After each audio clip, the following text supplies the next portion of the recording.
যিনি হেফাজতে ইসলামের যুগ্ম মহাসচিব। আসসালামু আলাইকুম ওয়া রাহমাতুল্লাহি ওয়া বারাকাতুহু। আলহামদুলিল্লাহি ওয়া কাফা ওয়া সালামুন আলা ইবাদিহিল্লাযীনা ইসতাফা মা বা'দ। ইসলামিক ইন্টেলেকচুয়াল ফোরাম কর্তৃক আয়োজিত বর্তমান বাংলাদেশ উলামায়ে কেরামের ভাবনার শীর্ষক আজকের এই জাতীয় সেমিনারের সম্মানিত সভাপতি, মঞ্চ ভূমিষ্ঠ জাতির রাহবার উলামায়ে কেরাম, মাশায়েখিনে ইজাম, ইসলামী চিন্তাবিদগণ, সমবেত সাংবাদিক ভাইয়েরা এবং সুধী মণ্ডলী, আমি আমার অন্তরের অন্তরস্থল থেকে আজকের এই সেমিনারে যারা উপস্থিত হয়েছেন আপনাদের সবাইকে আন্তরিক মোবারকবাদ জানাই। আমাদের মাশায়েখিনে ইজাম যারা উপস্থিত হয়েছেন ওনাদের দীর্ঘ হায়াত কামনা। ইসলামী ঐক্য আজকে উলামা মাশায়েখের উপস্থিত হয়েছে। আমাদের ঐক্য দরকার, ঐক্যের কোনো বিকল্প নেই। আমরা মনে করি শুধু ঐক্য এখানে হলে হবে না, এই জাতীয় টোটাল জনগোষ্ঠীর সাথে আমাদের একটা ঐক্য সৃষ্টি করতে হবে।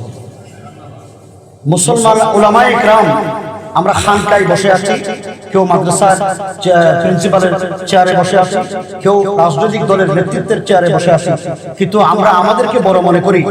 আম্মাতুন নাস আমাদেরকে কি মনে করে সেটা আমরা চিন্তা করি। পাবলিক আমাদেরকে কিভাবে অভিহিত করে, পাবলিক কি চায়, জনগণ কি চায়, সেই জিনিসটা যদি আমরা উপলব্ধি করতে না পারি, আমরা এখানে হাজারো ঐক্যের চেষ্টা করলে হবে। আমাদেরকে এমন একটি ঐক্য তৈরি করতে হবে।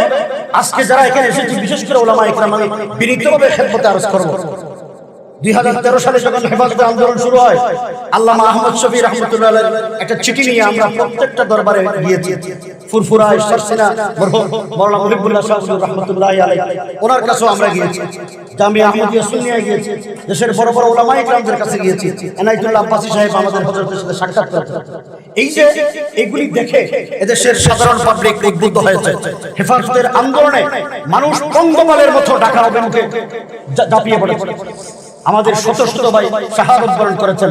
এই শহীদের রক্তের সাথে আমরা যদি আমাদের ঈমান আকীদাকে রক্ষা করে, আমরা যদি এদেশের মুসলমানদেরকে ইসলামের উপর অটল অবিচল রাখার জন্য চেষ্টা করি, আমাদেরকে অবশ্যই ঐক্যবদ্ধ হতে হবে।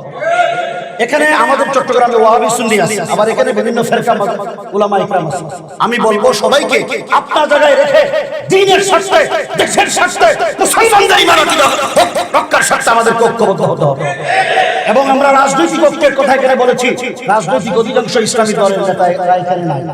সুতরাং আমরা উলামায়ে কেরাম, পীর মাশায়েখ, রাজনৈতিক অরাজনৈতিক প্রাতিষ্ঠানিক, আমরা সবাই রাজনৈতিক দলগুলোর সাথেও বসবো ইনশাআল্লাহ।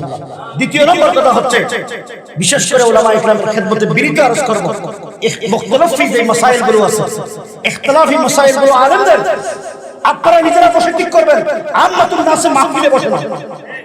মাহফিলে যখন বয়ান করেন একজন আরেকজনের বিরুদ্ধে, তখন বিরূপ মন্তব্য তৈরি হয়, মানুষের মধ্যে বিভেদ তৈরি হয়।